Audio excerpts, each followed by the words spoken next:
Hey folks, and welcome to Bike Matters. Coming at you today, we have a slice of Italia in the form of this, the Vespa Primavera 125. But at £4,855, does this justify its price tag? Stick around and find out as I give you our full review.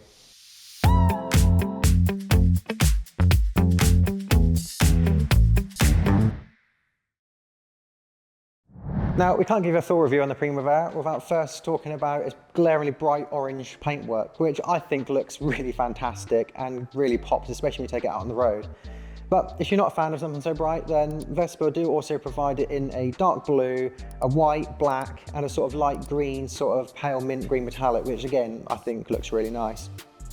It's not all about the bigger picture on the Vespa though.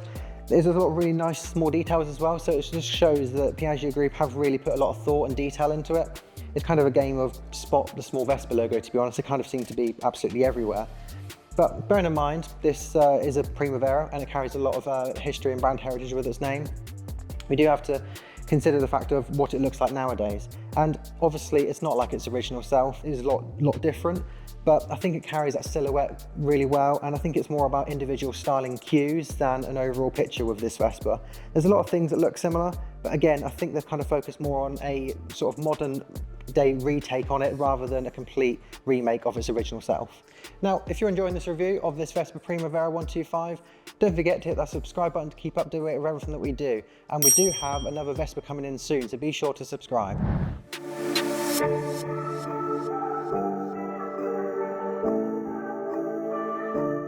Now, onto the important bit on the Vespa, and it's powered by a forced air-cooled 124cc single cylinder. This is making 11 horsepower and 10.7 Nm of torque, which, albeit, may not sound like a lot, and the figures are quite low, but I always find it's really responsive, and always responsive up to about sort of 30, 40, possibly even 50 miles an hour mark. Thereafter, it does struggle a little bit, which did prove a little bit problematic on the dual carriageways, but again, we have to bear in mind this Vespa is mainly made more for the city and the town. Now, this was mainly because of the fact that I found the Vespa had a top speed of a little bit over 60 miles an hour. I think they state about 62 miles an hour, but personally I found it was sometimes struggling to get about 50 or 55 if I had a headwind coming towards me. But although the top speed's quite low, I did actually find the acceleration was quite impressive on the Vespa. Of course, bearing in mind it's a 125cc air-cooled scooter, but pulling out of a junction, pulling out of traffic lights, it never really proved to be a problem. I think a lot of that though could be to do with the fact it's got that CVT gearbox, the twist and go. I personally love a manual, but that did actually really help just to give you that sort of punch and the ease of use. You never really had to worry about the gears, and it just made life with the Vespa really quite easy. Now, talking about how easy the Vespa is to live with, and this comes with an 8-litre fuel tank, which again, like its power figures, may seem small, but you have to bear in mind that it's only cost you about a tenner to fill up and get you about 180 miles of range, which I think is really impressive, and this is thanks to its 112 mpg efficiency. Again, quite impressive, and this should mean this Vespa should be absolutely great for commuting. Now, talking of commuting, we have to talk about the Primavera's capabilities within town. Coming with 126 kilo weight, it's quite clear the Primavera is light, but what's not always clear is how that translates to its balance and sort of its weight transfer on the road. Some bikes, like larger maxi scooters or heavier scooters, can sometimes feel a bit top heavy, which makes them feel a little bit tippy in handling. That's not the case in the Primavera. Obviously it's a 125, so it's always going to be light, but I found it was balanced front to rear as it is top to bottom. This just basically meant that when I was even slow speed riding, I could keep my feet right on the footboards without having to sort of lift my feet up. That was even down to like a couple of miles an hour. The slow speed handling on this Vespa was actually really impressive, and it just inspired a lot of confidence for filtering or moving through tight traffic, and it just made living with this Vespa an absolute breeze. And when it's time to get insurance for your motorcycle or scooter, make sure to check out Lexham Insurance, who have been providing insurance solutions since 2000. And have several exclusive schemes only at Lexham, so make sure to go to lexhaminsurance.co.uk, link in the top right, to get a quote direct with them.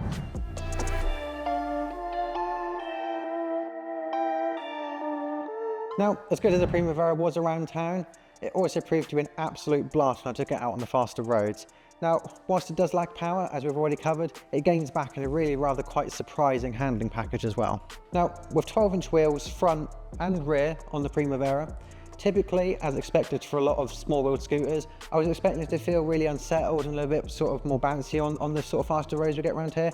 But I was pleasantly surprised. I think Vespa have nailed it really well, and the whole setup just feels really well damped and also had a lot of composure on the road as well. Now, of course, it's never going to be perfect, but then again, what bike is perfect? And we do have to bear in mind that we do have really small wheels on this, but the single-sided swing arm on the front of this Vespa with the shock absorber, and also the single-sided shock that's sort of hidden just up here, handled the roads really well, and we aren't always blessed with the best roads around here on the sort of Norfolk-Suffolk border. Sometimes there's a lot more holes than there actually is tarmac. But like I say, the whole setup as a whole, the wheels, the suspension, the front and the back, just proved to be a whole package for this Vespa that handled as well as you can expect.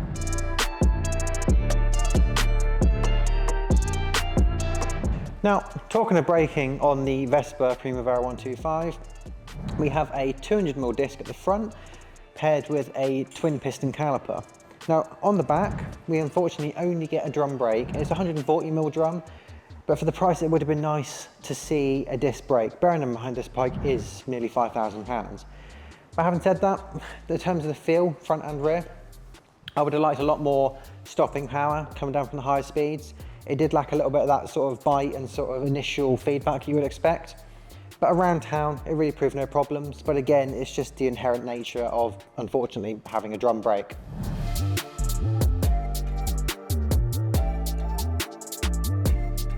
Now, talking about the seat, and on the Vespa, it's an approachable 785mm height.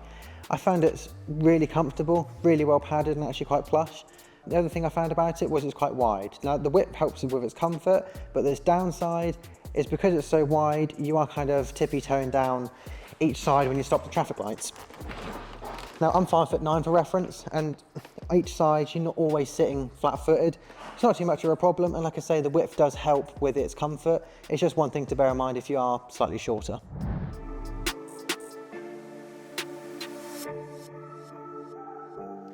Equipment-wise, there isn't really too much to talk about on the Vespa. Now, as expected for 2025 and also the price point of the bike, we have an LED headlight, LED tail light, and also LED indicators front and rear, which are integrated.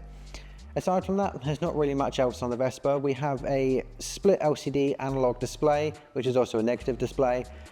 And I think that really does it in keep with the style of the bike. Yes, it's basic, but again, I don't think a TFT or a touchscreen or anything like that would really suit the retro appeal and sort of character of this bike. Now, to control the functions on the LCD part of the display, there is like a little toggle switch on the right-hand side of the bars here. That just enables you to flick through the settings menus, which are, again, somewhat basic, set your language and so forth. And then aside from that, you also get your trip data and your economy stats. There isn't really too much to report on here. We have your basic MPGs, your trip datas, and your range and so forth.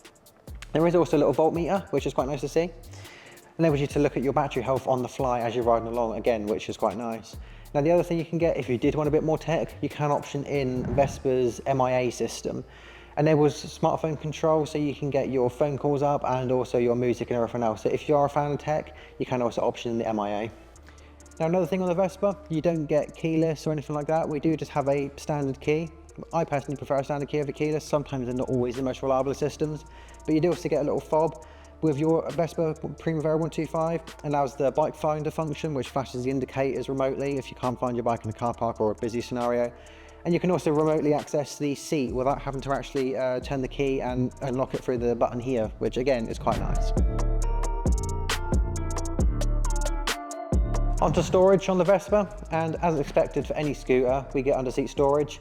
Now, I did try and fit both our HJC full face and the AGV K3 full face helmet in here. Unfortunately, both of them were a little bit too tall to be able to fit in here, and the seat just wouldn't close. Might be okay if you've got an open face helmet, and I'm sure that's probably what this is designed for anyway. Aside from that, we also get your glove box at the front. It may look like a big aperture, but it's only this side that's actually usable. But what is quite nice is you can fit your phone and a couple other bits in there, and it's also got a USB port for convenience too.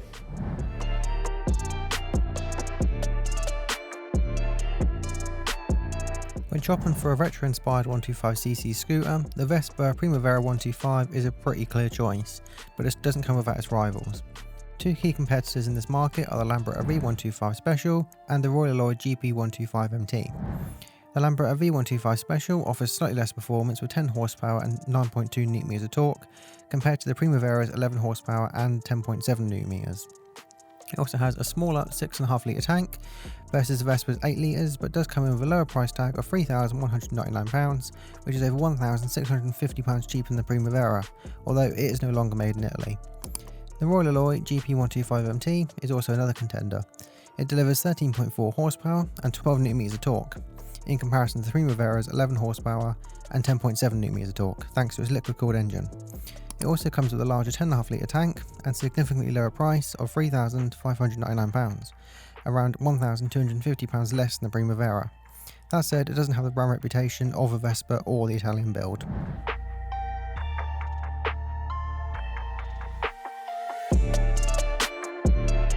So, in summary, the Vespa Primavera 125 is undeniably a premium option, but it does represent a truly quality scooter that handles great, looks great, and of course is truly Italian manufactured, something that not a lot of, if any, manufacturers can say nowadays.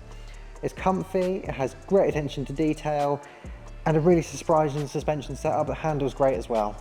Of course, it's not perfect. For the price, it would have been nice to see a disc brake at the back and also a liquid-cooled engine, making a little bit more power. But for the town and the city, you really can't fault it. It was always quite nippy and responsive, and it never really proved to be too many issues. But overall, I've really enjoyed my time in the Primavera 125. So if you want something a little bit different with genuine brand heritage and also excellent manoeuvrability for the day-to-day commute, then this really could be a great option for you. Now, if you enjoyed this review of the Vespa Primavera 125 and want to know what else is out there in 2025, be sure to check out our top 10 125cc scooters for this year to see what else is out there.